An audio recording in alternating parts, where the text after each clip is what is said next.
Hello student, you are watching my channel Shriram science. Myself Abhilasha शैली।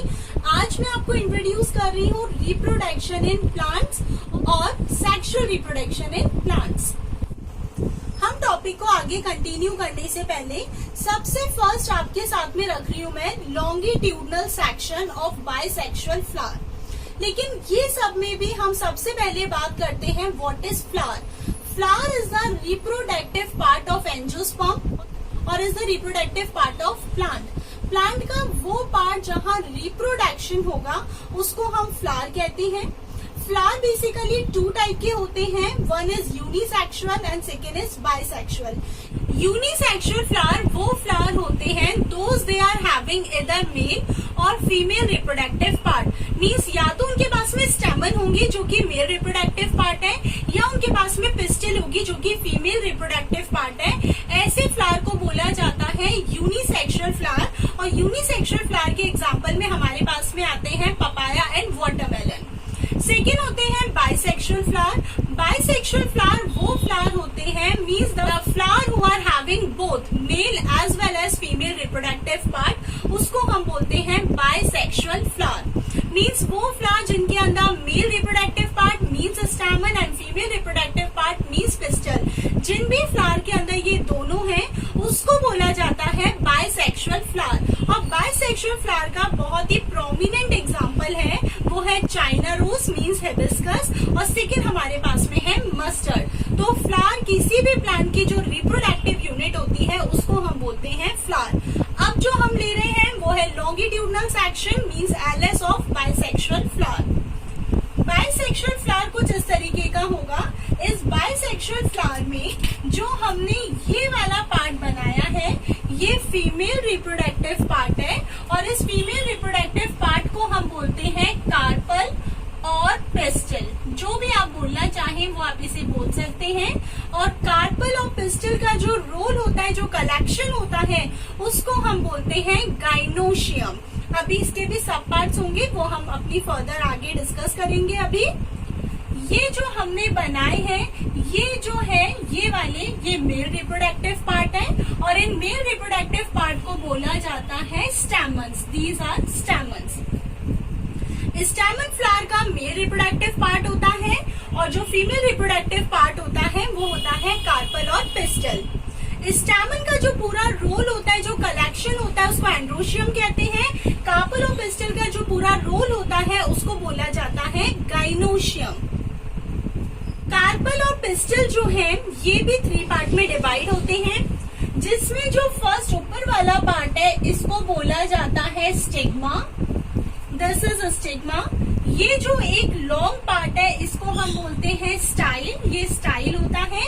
और नीचे जो स्वेलिंग पार्ट होता है पिस्टल के बेस पे जो स्वेलिंग पार्ट है उस स्वेलिंग पार्ट को बोला जाता है ओवरी, जो पिस्टल के बेस पर स्वेलिंग पार्ट है। ये वाले जो हमने बनाए हैं स्टैमन, स्टैमन भी आपके पास में टू पार्ट्स में डिवाइड होते हैं, जिसमें ये वाला जो पार्ट होता है इसको हम बोलते हैं एंथर, और ये वाला जो पार्ट होता है इसको बोला जाता है फिलामेंट। ये इनमें क्या क्या होता है वो अभी हम डिस्कस करेंगे। अच्छा, ये जो हमारे पास में फीमेल रिप्रोडक्टिव पार्ट है जिसको हम कार्पल और पिस्टल कह रहे हैं, इसका जो बेस का स्वेलिंग पार्ट है उसको हमने ओवरी बोला। लेकिन फ्लावर के जो बेस पर स्वेलिंग पार्ट होता है ये वाला, उसको बोला जाता है थैलेमस। ये वाला जो पार्ट है इसको हम बोलते हैं थैलेमस। आप इसे थैलेमस, टॉरस और रिसेप्टिकल्स जो भी आप बोलना चाहें वो बोल सकते हैं। तो कार्पल का जो स्वेलिंग पार्ट है वो ओवरी है, और फ्लावर के बेस पे जो स्वेलिंग पार्ट है वो थैलेमस, टॉरस और रिसेप्टिकल्स, जो भी आपको सही लगता है।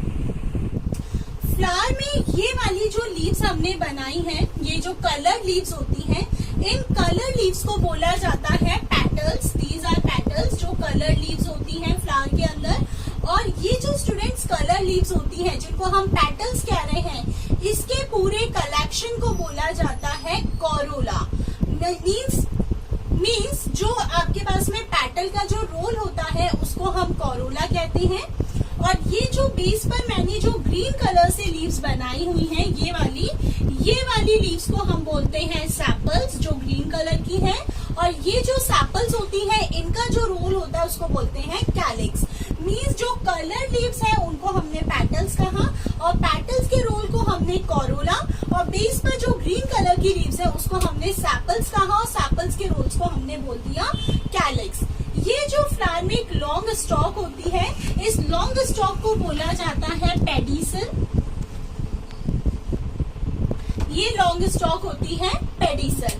तो फ्लावर के अंदर जो कि किसी भी प्लांट का रिप्रोडक्टिव पार्ट है, और जैसा अभी हमने बाइसेक्सुअल फ्लावर बनाया है, इसमें मेल पार्ट हो गया स्टेमन जिसमें एंथर और फिलामेंट, फीमेल पार्ट हो गया हमारे पास में कार्पेल और पिस्टल जिसके अंदर स्टिग्मा, स्टाइल एंड ओवरी जो स्वेलेंट पार्ट है। फ्लावर के बीच पे जो स्वेलेंट पार्ट है उसको थैलेमस कहा। कलर लीव्स जो है वो पेटल्स है, पेटल्स के रोल को हम कोरोला बोलेंगे और जो ग्रीन वाली लीव्स है वो सेपल्स है और सेपल्स के रोल को हम बोलेंगे कैलिक्स। आगे मूव करने से पहले हम आपको पेटल्स और सेपल्स मतलब कोरोला और कैलिक्स रेस्पेक्टिवली इनके फंक्शन में आपको इंट्रोड्यूस कर दूं। बिकॉज पेटल्स कलर्ड होती है, कोरोला कलर्ड होता है, इसलिए पेटल्स का फंक्शन होता है इंसेक्ट्स को अपनी तरफ अट्रैक्ट करना for pollination and nectar formation. क्योंकि सेपल्स जो होती है वो ग्रीन कलर की होती है, इसलिए उनका काम होता है फ्लावर को फोटोसिंथेसिस में हेल्प करना। नॉट ओनली उनको फोटोसिंथेसिस में हेल्प करना, जब फ्लावर बर्ड वाली स्टेट के अंदर होता है तो फ्लावर को प्रोटेक्शन देने का काम भी सेपल्स करती है। तो पेटल्स इंसेक्ट को अट्रैक्ट कर रही है for pollination and nectar formation, और जो सेपल्स हैं वो हमारे पास में फ्लावर को प्रोटेक्ट करके रख रही है बर्ड कंडीशन में और फोटोसिंथेसिस में हेल्प कर रही है। अब हम डिटेल लेंगे मेल रिप्रोडक्टिव पार्ट मतलब स्टेमन्स की, और फिर हम चलेंगे female reproductive part means carpel and pistil की। अब हम हैं मेल रिप्रोडक्टिव पार्ट्स पर। फ्लावर के अंदर जो मेल रिप्रोडक्टिव पार्ट है वो ये है जिसको कि हम बोलते हैं स्टेमन, और स्टेमन का जो रोल होता है उस रोल को बोला जाता है androecium. That is androecium, this is androecium. ये जो स्टेमन है, इस स्टेमन में ऊपर वाला जो पार्ट है वो है एंथर, और ये वाला जो पार्ट है इसको बोला जाता है फिलामेंट, और जो दोनों को कनेक्ट करता है उसको बोलते हैं हम कनेक्टर। ये इस तरीके से आपके पास में एक स्टेमन होता है। लिसन स्टूडेंट्स केयरफुली, जो एंथर होता है वो 2 लोब में होता है, इसलिए हम एंथर को बोलते हैं bilobed. Bilobed means anther having 2 lobes. तो अगर एंथर में 2 लोब्स होते हैं तो हम वर्ड यूज करते हैं बायलोब, और क्योंकि ये 2 लोब्स हैं, ये 1 और ये 2, ये 2 लोब्स हैं, इन दोनों लोब्स पर आपके पास में ऐसे करके ये बीच में सेप्टम होता है जो इनको सेपरेट करता है। This is septum. ये जो मैंने ग्रीन मार्कर से रिप्रेजेंट करा है ये सेप्टम है, और क्योंकि एंथर पर 2 लोब है वो बायलोब है, और हर एक लोब पर यहाँ पर 2 थीकाज होती हैं। थीका मीन्स लेयर, इसलिए हम इस वर्ड को बोलते हैं डायथीकस। ये हो जाता है डायथीकस। तो ये वाला पार्ट एंथर, ये वाला पार्ट फिलामेंट, जो दोनों को कनेक्ट कर रहा है वो होता है कनेक्टर। हालांकि तीनों पार्ट में से सिर्फ एंथर ही वो पार्ट होता है जो फर्टाइल होता है, जो रिप्रोडक्टिवली एक्टिव होता है, बाकी कनेक्टर और फिलामेंट रिप्रोडक्टिवली एक्टिव नहीं होते। ये जो एंथर है क्योंकि 2 लोब में है, हम वर्ड यूज करेंगे बायलोब, और हर लोब पर 2 थीकास है इसलिए डायथीकस। उन दोनों थीकास को जो सेपरेट करके रखता है वो सेपरेट करके रखता है सेप्टम। जब इस एंथर को आप ऐसे ट्रांसवर्स सेक्शन लेंगे इसका, जब आप इसे ट्रांसवर्स कट करेंगे तो ये जो एंथर होगा एक्चुअली इसके अंदर ये 4 चैम्बर्स दिखेंगे, और ये जो 4 चैम्बर्स होंगे इन 4 चैम्बर्स को कहा जाएगा pollen sac. These are pollen sacs, और इसका दूसरा नाम है माइक्रोस्पोरेंजियम। These are microsporangium. तो ये जो 4 चैम्बर्स हैं ये पोलन सैक है और इसको माइक्रोस्पोरेंजियम बोलेंगे, और इस पोलन सैक और इस माइक्रोस्पोरेंजियम के अंदर छोटे छोटे से हमारे पास में जो होंगे ये जो 4 चैम्बर्स हैं इनको हम बोलेंगे पोलन सैक, और इन पोलन सैक के अंदर छोटे छोटे हमारे पास में होंगे माइक्रोस्पोर्स, और यही माइक्रोस्पोर्स आगे जाके डेवलप हो जाएंगे पोलन ग्रेन्स के अंदर। These are pollen grains. Pollen grains जिनको हम दूसरा वर्ड बोल सकते हैं मेल गैमेटोफाइट।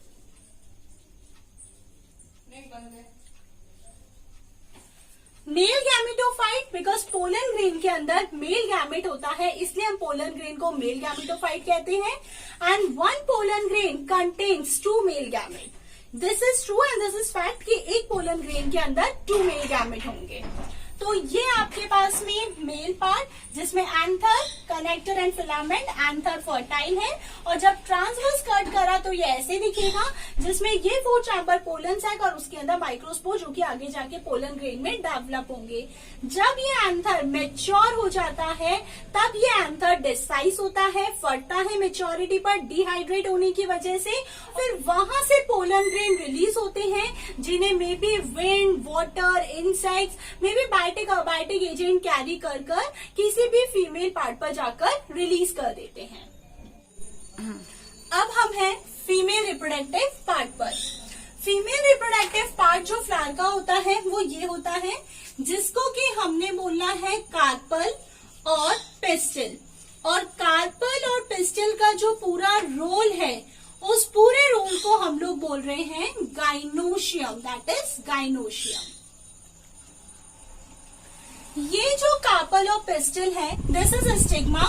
ये वाला जो लॉन्ग वाला पार्ट है इसको हम बोलते हैं स्टाइल, और बेस पे जो स्वेलिन पार्ट है ये है ओवरी। ओवरी के अंदर ओवरी जो कार्पल पे जो स्वेलिन पार्ट होता है बेस पर उसको बोलते हैं। ओवरी के अंदर होता है एक स्ट्रक्चर, वो आपके पास में कुछ ऐसा होता है, और वो आपके पास में होता है ओव्यूल, और ओव्यूल का दूसरा नाम होता है मेगास्पोरेंजियम। This is megasporangium. तो ये आपके पास स्वेलिन पार्ट ओवरी हो गई। ओवरी के अंदर ओव्यूल होगा जिसे मेगास्पोरेंजियम कहेंगे, और वो जो ओव्यूल होगा एक्चुअली वो ऐसा दिखेगा। ये जो ओव्यूल है इसमें यहाँ पर जो हमने बनाया है ये आपके पास में होगा female gametophyte. This is female gametophyte. और क्योंकि इसको फीमेल गैमेटोफाइट इसलिए बोलेंगे, इसके अंदर फीमेल गैमेट होता है, और इसका दूसरा नाम होगा एम्ब्रियोसैक। इसको भी अभी हम डिटेल में पढ़ेंगे। ये जो ओव्यूल है जिसके अंदर फीमेल गैमेटोफाइट और एम्ब्रियोसैक प्रिजर्व है, ये ओव्यूल ऐसा दिखेगा। ये जो ओव्यूल के अंदर ये वाले पार्ट है इनको बोला जाएगा इंटैग्यूमेंट्स। These are इंटैग्यूमेंट्स। इंटैग्यूमेंट्स का काम होता है एम्ब्रियोसैक को प्रोटेक्शन देना। यहाँ पर ये जो ओपनिंग है इस ओपनिंग को बोला जाएगा माइक्रोपाइल, जिसके थ्रू पोलन ट्यूब इसके अंदर एंटर करेगी। ये एक्चुअली थोड़ा रिवर्ट होगा, इसलिए ये वाला जो पार्ट होगा इसको हम बोलेंगे बेसल पार्ट, और ये जो बेसल पार्ट होगा इस बेसल पार्ट का नाम होगा चलाजा। ये होगा चलाजा। तो फीमेल गैमेटोफाइट को प्रोटेक्ट करने के लिए उसके सराउंडिंग में इंटैग्यूमेंट्स है। अगर 1 इंटैग्यूमेंट है देन यूनिटैग्मिक, और 2 इंटैग्यूमेंट है तो बाइटैग्मिक। ये जो बेसल पार्ट है इसको चलाजा बोलेंगे, और ऑपोजिट साइड पर जो ओपनिंग है जिसके थ्रू जो पोलन ट्यूब है वो उसमें एंटर करेगी, उस ओपनिंग का नाम होगा माइक्रोपाइल। एज यू नो कि ओव्यूल ओवरी से अटैच होगा, जो कनेक्शन ओव्यूल और ओवरी के बीच में होगा वो प्लेसेंटा होगा, और जब ये ओव्यूल ओवरी से अटैच होगा, कनेक्शन का नाम प्लेसेंटा है, लेकिन जिसके थ्रू वो अटैच होगा वो हमारे पास में होगी funicle. Funicle provide attachment ovary to ovule, and the point from where the funicle arises, उस पॉइंट को हम बोलेंगे हाइलम। This is hilum. और फ्यूनिकल के पीछे आपके पास में एक रिज लाइक स्ट्रक्चर होगा ऐसा, और ये जो हमारे पास में एक रिज लाइक स्ट्रक्चर है,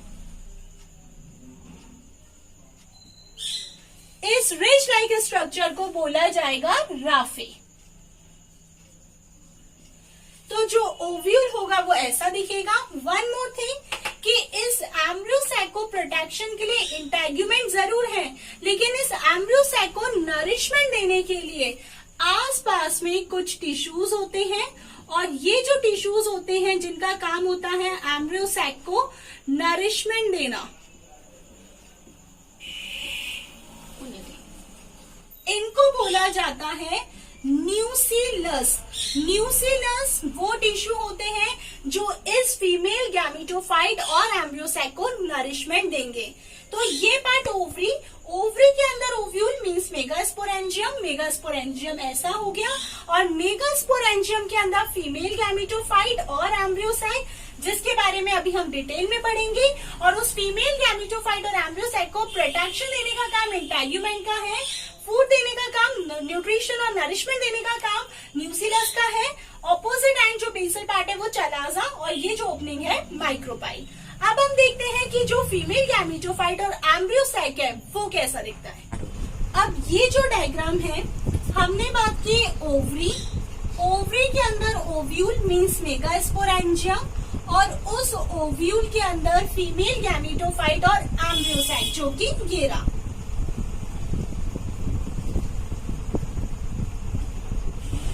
ये जो एम्ब्रियो सैक है, ये एम्ब्रियो सैक में ऊपर 3 सेल होती हैं, और ये वाली जो तीनों सेल्स हैं स्टूडेंट्स, इन तीनों सेल्स को हम बोलते हैं antipodal cells. These are antipodal cells. यहाँ पर नीचे की तरफ भी 3 सेल्स होती हैं, और ये वाली जो तीनों सेल्स होती हैं इनको कलेक्टिवली हम बोलते हैं एग एपरेटर्स। ये वाली तीनों जो हैं इनको कलेक्टिवली एग एपरेटर्स कहते हैं, जिसमें ऊपर वाली जो सेल है ये आपके पास में एग सेल है, एग सेल बोल दीजिए या फीमेल गैमेट बोल दीजिए, एज यू विश। और ये वाली जो दोनों बनाए हुए हैं इनको बोला जाता है सिनर्गेट्स। ये होते हैं सिनर्गेट्स। सिनर्गेट के बेस पर आपके पास में, सिनर्गेट के बेस पर यहाँ नीचे की तरफ एक फिंगर लाइक स्ट्रक्चर होता है, और उस फिंगर लाइक स्ट्रक्चर को हम बोलते हैं फिलीफॉर्म एपरेटस। और ये जो फिलीफॉर्म एपरेटस है इसका काम होता है पोलन ट्यूब को गाइड करना कि वो कैसे एंटर होगी इस फीमेल गैमेटोफाइट और एम्ब्रियो सैक के अंदर। इसे फीमेल गैमेटोफाइट इसलिए बोलते हैं क्योंकि इसके अंदर फीमेल गैमेट है, ये रहा फीमेल गैमेट, और यहाँ पर आपके पास में फीमेल गैमेटोफाइट और एम्ब्रियो सैक के अंदर 1 ही फीमेल गैमेट और 1 ही एग सेल होती है। सेंटर के अंदर 2 सेल्स होंगी और वो दोनों सेल फ्यूज्ड होंगी, इसलिए उन दोनों सेल को एक साथ बोला जाएगा।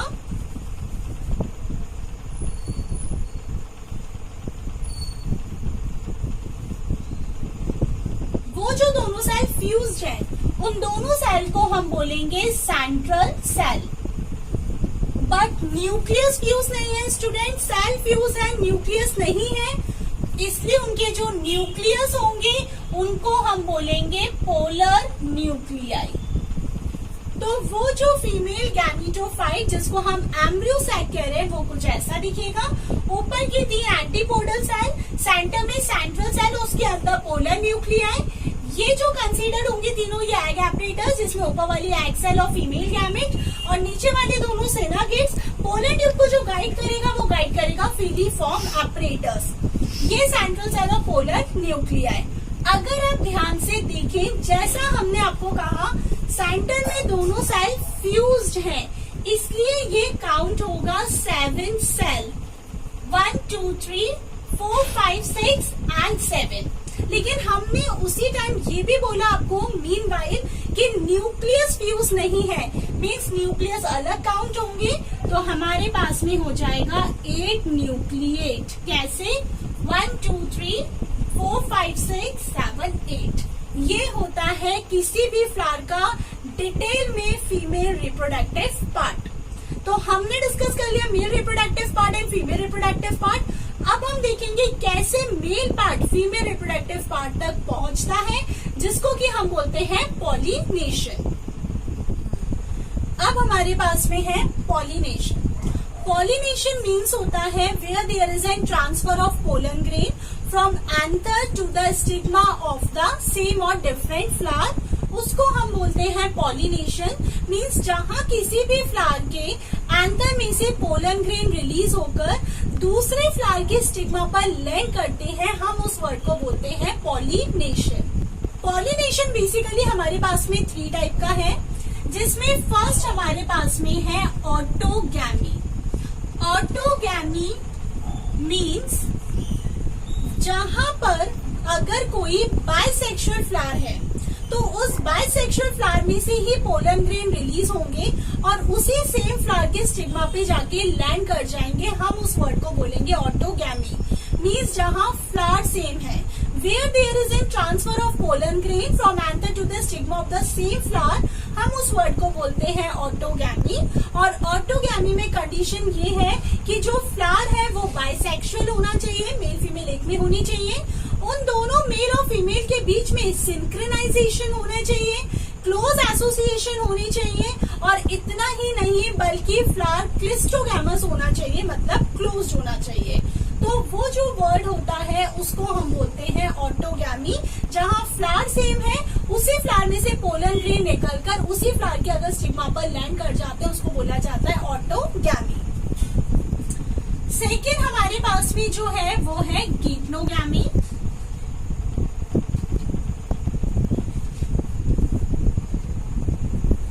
गिग्नोगैमी में प्लांट सेम होता है बट फ्लावर डिफरेंट होता है। Means where there is an transfer of pollen grain from anther to the stigma of different flower but on same plant, that condition is known as an geitonogamy. और geitonogamy में flower unisexual हो bisexual it doesn't matter.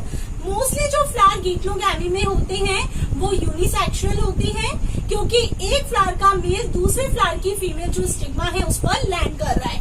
लेकिन in some of the cases in bisexual flower geitonogamy takes place हो रही है, क्योंकि कभी bisexual flower में ऐसा होता है किसी फ्लावर का मेल मैच्योर नहीं है और दूसरे फ्लावर का फीमेल मैच्योर नहीं है, तो जिस फ्लावर का मेल मैच्योर नहीं है उसका फीमेल, और जिस फ्लावर का फीमेल मैच्योर नहीं है उसका मेल वहां से रिलीज होकर फीमेल को अप्रोच कर देंगे।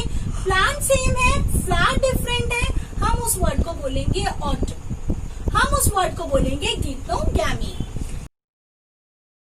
गिग्नोगैमी है, ये दोनों कंसीडर्ड होती है सेल्फ पॉलिनेशन में, ये दोनों सेल्फ पॉलिनेशन में आती हैं। तो ऑटोगैमी मीन्स जहां फ्लावर सेम था, गिग्नोगैमी मीन्स फ्लावर डिफरेंट था, प्लांट सेम था। थर्ड हमारे पास में आता है ज़ेनोगैमी। ज़ेनोगैमी ये आपके पास में होता है क्रॉस पॉलिनेशन। क्रॉस पॉलिनेशन इसलिए हम इसे बोलते हैं क्योंकि यहाँ पर प्लांट डिफरेंट होगा। Where there is a transfer of pollen grain from anther to the stigma of the different flower on different plant, हम उस वर्ड को बोलेंगे ज़ेनोगैमी। तो इसमें फ्लावर सेम था, इसमें प्लांट सेम था, फ्लावर डिफरेंट था, इसके अंदर आपके पास में प्लांट भी डिफरेंट होगा, इस वर्ड को बोला जाएगा ज़ेनोगैमी। और ये जो पॉलिनेशन होगा, जो पॉलिनेशन करवाएंगे उनको बोला जाता है पॉलिनेटिंग एजेंट्स। और वो जो पॉलिनेटिंग एजेंट होते हैं it may be biotic abiotic, वो अब हम देख लेंगे। तो this is all about pollination, जहां पर एंथर में से पोलन ग्रेन रिलीज होकर फीमेल के स्टिग्मा तक अप्रोच करते हैं। वन मोर थिंग जो हम ज़ेनोगैमी में ऐड कर सकते हैं, ज़ेनोगैमी में बहुत जरूरी होता है कि फ्लावर यूनिसेक्सुअल होगा, और क्योंकि वो यूनिसेक्सुअल होगा इसलिए किसी का एक मेल पार्ट जो पोलन ग्रेन है वो दूसरे फ्लावर के जो स्टिग्मा है वहां तक अप्रोच कर जाएगा। अब जो एजेंट पॉलिनेशन करवाते हैं उनको बोला जाता है पॉलिनेटिंग एजेंट, जो कि 2 टाइप के होते हैं। वन इज बायोटिक जो कि हमारे पास में लिविंग है, और सेकेंड होते हैं अबायोटिक मतलब जो नॉन लिविंग है। अबायोटिक एजेंट जो नॉन लिविंग है उसमें आपके पास में आता है विंड। विंड के थ्रू अगर पॉलिनेशन हो रहा है तो उसको बोला जाएगा एनिमोफिली। और सेकेंड अबायोटिक एजेंट है वाटर, और वाटर के थ्रू अगर पॉलिनेशन होता है तो हम उस वर्ड को बोलते हैं hydrophily. These are abiotic factors. जो बायोटिक फैक्टर्स है, जो लिविंग है, उसमें मोस्ट डोमिनेंट पॉलिनेटिंग एजेंट है इंसेक्ट्स। और अगर इंसेक्ट्स के थ्रू पॉलिनेशन होता है तो उसको बोला जाता है एंटोमोफिली। सेकेंड है बर्ड्स। बर्ड्स भी करती है पॉलिनेशन, और अगर बर्ड्स के थ्रू होता है तो ऑर्निथोफिली। और अगर बैट्स के थ्रू होता है, जो कि आपके पास में एक फ्लाइंग मैमल है, उसके थ्रू अगर होता है तो कायरोप्टेरोफिली। अब सबसे फर्स्ट हम बात करते हैं विंड। अगर विंड के थ्रू पॉलिनेशन होगा तो उसमें जो पोलन ग्रेन्स होंगे वो एकदम लाइट होंगे और वो नॉन स्टिकी होंगे, ताकि इजीली विंड उनको कैरी कर ले। और जो स्टिग्मा होगा वो आपके पास में होगा स्टिकी। जो विंड पॉलिनेटेड फ्लावर होते हैं वो देखने के लिए मिलते हैं ग्रासेस एंड कॉर्नकॉब। सेकेंड आता है वाटर। वाटर के थ्रू अगर पॉलिनेशन होता है तो उस वर्ड को बोलते हैं हाइड्रोफिली, और हाइड्रो मीन्स वाटर। और वाटर के थ्रू पॉलिनेशन देखने के लिए मिलता है वैलिस्नेरिया। वैलिस्नेरिया के अंदर वाटर के थ्रू पॉलिनेशन होता है। लेकिन एक चीज मैं आपके साथ में शेयर करूंगी, आप प्लीज ये ना समझें कि जितने भी एक्वाटिक प्लांट होते हैं सब में वाटर के थ्रू ही पॉलिनेशन होगा। ऐसा जरूरी नहीं है। इसमें मैं आपके साथ में दो एग्जाम्पल रखती हूँ। एक है वाटर हायसिंथ और एक है वाटर लिली। ये जो वाटर हायसिंथ और वाटर लिली है, हाँ ये एक्वाटिक है, वाटर के अंदर होते हैं, रूटेड है, बट क्योंकि ये वाटर के अंदर सबमर्ज नहीं होते, ये उसके लेवल से ऊपर आ जाते हैं, इसलिए इनमें जो पॉलिनेशन होता है वो पॉलिनेशन इंसेक्ट्स और विंड के थ्रू होता है। मीन्स ये एक्वाटिक होने के बाद भी वाटर के थ्रू पॉलिनेशन नहीं करते। जो भी पोलन ग्रेन वाटर के थ्रू एक से दूसरी जगह जाते हैं, वो जो पोलन ग्रेन्स होते हैं वो निडल और रिबन शेप के होते हैं, प्लस उनके ऊपर एक थिक ग्लूई सब्सटेंस की कवरिंग होती है जिसको हम बोलते हैं म्यूसिलेज। अब हम बात करते हैं पॉलिनेटिंग एजेंट, वो है इंसेक्ट्स। और इंसेक्ट्स के थ्रू जो पॉलिनेशन होता है वो होता है एंटोमोफिली। देखिए ये एक ह्यूमन नेचर भी है, और यही बात इंसेक्ट्स और प्लांट्स के बीच में भी शेयर होती है। उनके बीच में चलता है म्यूचुअलिज्म। अगर इंसेक्ट प्लांट्स के लिए पॉलिनेशन करके देते हैं तो इन रिटर्न प्लांट्स को भी उनके लिए कुछ करना है। और ये वाली रिलेशनशिप जहां दोनों ऑर्गेनिज्म एक दूसरे के लिए बेनिफिशियल है, उसको बोला जाता है म्यूचुअलिज्म और म्यूचुअल रिलेशनशिप और सिम्बायोटिक एसोसिएशन। तो अगर किसी इंसेक्ट ने प्लांट्स के अंदर पॉलिनेशन कर दिया तो इन रिटर्न प्लांट्स को उसको फ्लोरल रिवॉर्ड देना पड़ेगा। वो फ्लोरल रिवॉर्ड आपके पास में कुछ पोलन ग्रेन हो सकते हैं, नेक्टर हो सकते हैं। मैं आपके साथ में दो एग्जाम्पल शेयर करती हूँ। फर्स्ट एग्जाम्पल है एमोर्फोफेलस। एमोर्फोफेलस जो है वो एक टॉलेस्ट फ्लावर है, और ये जो एमोर्फोफेलस है इसके रिलेशनशिप जहां इंसेक्ट उस एमोर्फोफेलस के अंदर पॉलिनेशन कर देता है और इन रिटर्न एमोर्फोफेलस उसको कुछ फ्लोरल रिवॉर्ड में अपने नेक्टर और पोलन ग्रेन्स दे देता है। इसके अलावा दूसरा एग्जाम्पल है यूका और मॉथ। यूका और मॉथ के बीच में भी कुछ इसी तरीके की सिम्बायोटिक एसोसिएशन होती है, जहां पे मॉथ जो है वो यूका प्लांट का पॉलिनेशन कर देता है और इन रिटर्न उस यूका प्लांट को उस फ्लावर के अंदर अपने ओवरी के लोक्यूल चैम्बर के अंदर कुछ एक सेफर प्लेस देनी पड़ेगी जहां पर मॉथ अपने एग ले कर सकता है, और तब तक वो एग वहां प्रिजर्व रहेंगे जब तक वो लार्वा में कन्वर्ट नहीं हो जाते। इवन दो कि वो उस जो यूका प्लांट है उसके सीड्स को भी यूटिलाइज करेगा वो मॉथ का जो लार्वा है, ताकि वो उन पर फीड कर सके। तो यहाँ पर एक बहुत ही क्लोज एसोसिएशन चल रहा है इंसेक्ट्स और प्लांट्स के बीच में। लेकिन समटाइम ऐसा भी होता है जहां पर हमें प्लांट के अंदर नेक्टर रॉबर और जो आपके पास में मिलते हैं, वो कैसे, वो इस तरीके से कि कुछ इंसेक्ट्स जो होते हैं वो प्लांट का पॉलिनेशन नहीं करते और उनसे एज अ रिवॉर्ड, जबकि उन्होंने पॉलिनेशन किया ही नहीं, वो उनसे पोलन और नेक्टर ले जाते हैं। तो एक तरीके से वो रॉबरी कर रहे हैं, इसलिए उनको बोला जाता है पोलन और नेक्टर रॉबर। वहीं पर अगर इंसेक्ट चीटिंग कर रहा है तो प्लांट्स भी चीटिंग करेंगे, और प्लांट्स में जो सीडिंग करता है वो एक प्लांट करता है जिसका नाम है ऑर्किड। ऑर्किड एक one of the most beautiful ornamental flower है और ये एक ऐसा फ्लावर आपके पास में होता है जो कि एक सेक्सुअल डिसाइड करता है। ये क्या करता है, जो उसकी पेटल्स होती हैं उनको बहुत ही अनकैनी और वियर्ड फॉर्म में वो बना लेता है ताकि किसी भी मेल इंसेक्ट को ये लगेगा कि वो फीमेल इंसेक्ट है, वो उसको अप्रोच करेगा, उसके बीच में कॉप्यूलेशन हो जाएगा। बट एक्चुअली कॉप्यूलेशन नहीं होगा क्योंकि एक इंसेक्ट और एक फ्लावर है और वो वाला जो कॉप्यूलेशन होगा उसको बोला जाएगा सूडो कॉप्यूलेशन। और जब वही इंसेक्ट जाके किसी और फ्लावर पे बैठेगा तो वो पोलन ग्रेन वहां पे डस्ट कर देगा। मींस अगर इंसेक्ट चीटिंग कर सकते हैं तो चीटिंग फ्लावर भी कर सकते हैं। नॉर्मली ऐसा बहुत रेयर केसेस में होता है। नॉर्मली इंसेक्ट और प्लांट्स के बीच में बहुत ही एक म्यूचुअल अंडरस्टैंडिंग चलती है जहां दोनों एक दूसरे के लिए बेनिफिशियल है, क्योंकि अगर इंसेक्ट्स नहीं होंगे, पॉलिनेशन नहीं होगा, फ्लावर्स नहीं होंगे, पूरा इकोसिस्टम जो होगा वो अनबैलेंस हो जाएगा। Then this is all about pollinating agent। तो जब ये पोलन ग्रेन लैंड कर स्टिग्मा पर पहुंचता है उसके बाद जो फर्दर प्रोसेस होता है मैं अब वो बता रही हूँ। अब हमारे पास में टॉपिक है पोलन पिस्टल इंटरैक्शन। ये पोलन पिस्टल इंटरैक्शन में ये एक डायनामिक प्रोसेस होता है। जब पोलन ग्रेन्स आकर स्टिग्मा पर लैंड करते हैं, ये आपके पास में स्टिग्मा है और यहाँ पर जब आपके पास में पोलन ग्रेन्स आकर लैंड करते हैं तो बहुत सारे पोलन ग्रेन्स आते हैं, इसलिए हमेशा मेल गैमेट बहुत सारे बनते हैं। लेकिन स्टिग्मा हर मेल गैमेट को अलाउ नहीं करेगा पोलन ट्यूब बनाने के लिए। जो केमिकल स्टिग्मा की सरफेस पर होगा वही केमिकल पोलन ग्रेन की सरफेस पर होगा और जिस भी पोलन ग्रेन की सरफेस पर वो केमिकल होगा वहां से आपके पास में पोलन ट्यूब बननी स्टार्ट हो जाएगी। और ये पोलन ट्यूब इस स्टाइल में से रन होती हुई नीचे ओवरी तक पहुंचेगी और वहां से जाएगी वो फ्लावर के ओव्यूल के अंदर और ओव्यूल के अंदर फाइनली एम्ब्रियो सैक के अंदर। ये जो एक एबिलिटी होती है पोलन ग्रेन को रिकॉग्नाइज करने की, ये एबिलिटी सिर्फ और सिर्फ स्टिग्मा के अंदर होती है। अगर वो पोलन ग्रेन कंपैटिबल है तो स्टिग्मा उसे एक्सेप्ट करेगा, पोलन ट्यूब बनेगा। अगर वो पोलन ग्रेन इनकम्पैटिबल है, रॉन्ग टाइप का है, तो स्टिग्मा उसे एक्सेप्ट नहीं करेगा और ना ही पोलन ट्यूब बनेगी।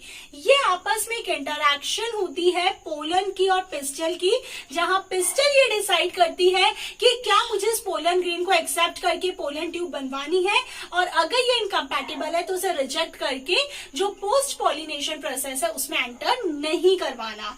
This is very dynamic process, interactual process, इसलिए इसको बोला जाता है पोलन पिस्टल इंटरैक्शन। जब पोलन ट्यूब बनेगी तो एक पोलन ग्रेन के अंदर 2 मेल गैमेट होते हैं। ये जो है ये 2 मेल गैमेट हैं और ये 2 मेल गैमेट रन होते हुए ओवरी और ओवरी के अंदर ओव्यूल और ओव्यूल के अंदर फीमेल गैमेटोफाइट और एम्ब्रियो साइट तक पहुंचेंगे। अब वहां पर क्या होगा, जब ये दोनों मेल गैमेट यहाँ एम्ब्रियो साइट तक पहुंचेंगे तो एक मेल गैमेट इस सेंट्रल सेल के साथ में फ्यूज होगा और जो मेल गैमेट इस सेंट्रल सेल के साथ में फ्यूज होगा ये सेंट्रल सेल कन्वर्ट हो जाएगी पीईसी प्राइमरी एंडोस्पर्म सेल के अंदर। और जब ये मेल गैमेट इस सेंट्रल सेल के साथ में फ्यूज होगा वहां पर आपके पास में बनेगा पेन, प्राइमरी एंडोस्पर्म न्यूक्लियस, और ये पेन आगे जाके डेवलप हो जाएगा एंडोस्पर्म के अंदर। कुछ सीड्स में कुछ फ्रूट्स जो होते हैं वो एंडोस्पर्मिक होते हैं, कुछ नॉन एंडोस्पर्मिक होते हैं। जिन फ्रूट में मैच्योर होने के बाद भी एंडोस्पर्म प्रेजेंट रहता है वो एंडोस्पर्मिक होते हैं, जैसे कोकोनट एंड कैस्टर। और जिनके अंदर मैच्योर होने की तक सारा एंडोस्पर्म कंज्यूम हो जाता है वो नॉन एंडोस्पर्मिक होते हैं। जो एंडोस्पर्मिक होते हैं उनको एल्ब्यूमिनस कहते हैं, जो नॉन एंडोस्पर्मिक होते हैं उन्हें नॉन एल्ब्यूमिनस बोलते हैं। और ये जो दूसरा मेल गैमेट होगा वो इस एग सेल के साथ में फ्यूज होगा और क्योंकि वो इस एग सेल के साथ में फ्यूज होगा वो आगे जाके बनाएगा जाइगोट और जाइगोट डेवलप होगा एम्ब्रियो के अंदर। ये जाइगोट बनने के बाद कुछ टाइम तक डोरमेंट वाली स्टेट में चला जाएगा, इनएक्टिव स्टेट के अंदर, जब तक एंडोस्पर्म उसको नरिशमेंट नहीं देगा। क्योंकि यहाँ पर मेल गैमेट 2 टाइम फ्यूज हुआ है, इसलिए हम इस वर्ड को बोलेंगे डबल फर्टिलाइजेशन।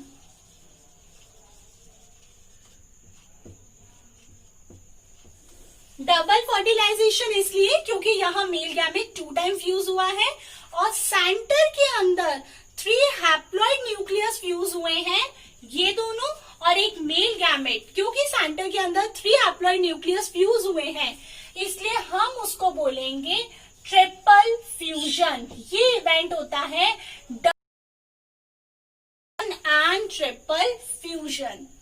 यहाँ पर आपके पास में जो पैन बनेगा वो ट्रिप्लॉइड होगा, क्योंकि 1 मेल गैमेट एंड 2 जो सेंट्रल सेल्स के न्यूक्लियस है, इसलिए वो ट्रिप्लॉइड होगा।